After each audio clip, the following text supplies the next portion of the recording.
அன்பான மாணவர்களே, இப்ப நம்ம பார்க்கக்கூடிய பாடம் புறநானூற்றில் தென்கடல் வளாகம் என தொடங்கும் பாடலை பற்றி காண்போம். இப்பாடலை பாடியவர் மதுரை கணக்காயனார் மகனார் நக்கீரனார் ஆவார்.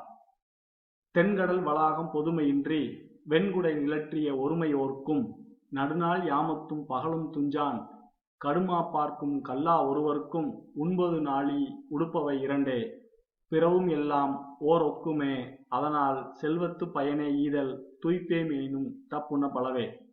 இந்த பாடலினுடைய பொருளை தொடர்ந்து நாம் பார்ப்போம்.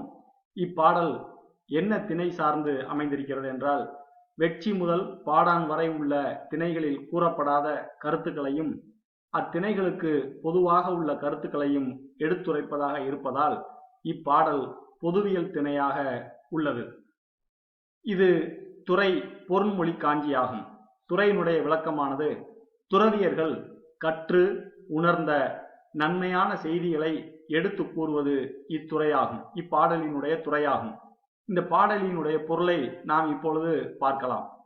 அதாவது, இந்த உலகம் முழுவதையும் தனக்கே உரிமை கொண்டு ஆட்சி செய்கின்ற மன்னனாக இருந்தாலும், அதாவது தென்கடல் வளாகம் பொதுமையின்றி வெண்குடை நிலற்றிய ஒருமையோருக்கும், இந்த உலகம் முழுவதையும் தனக்கே உரிமை கொண்டு ஆட்சி செய்கின்ற மன்னனாக இருந்தாலும், இரவிலும் பகலும் நடுநாள் யாமத்தும் பகலும் துஞ்சான், இரவிலும் பகலிலும் உறக்கம் கொள்ளாமல் விலங்குகளை வேட்டையாடி திரிகின்ற கல்வி அறிவற்ற ஒருவனாக இருந்தாலும், இவ்விருவருக்கும் உண்பதும் உடுப்பதும் ஆகிய இரண்டு செயல்களும் பொதுவானதேயாகும்.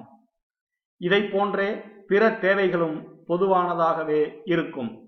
இதுவே இயற்கையின் நியதி. ஆதலால் தான் பெற்ற செல்வத்தை பிறருக்கு கொடுத்து உதவுவதே வாழ்வின் பயனாகும்.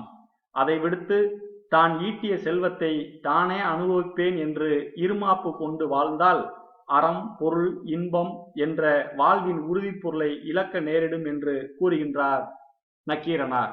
இந்த பாடலினுடைய பொருள் தெளிவாக விளக்கப்பட்டுள்ளது. இந்த பாடலினுடைய அர்த்தத்தை புரிந்து கொண்டு மாணவர்கள் தங்களை தயார்படுத்திக் கொள்ளுமாறு அன்புடன் கேட்டுக்கொள்கின்றேன்.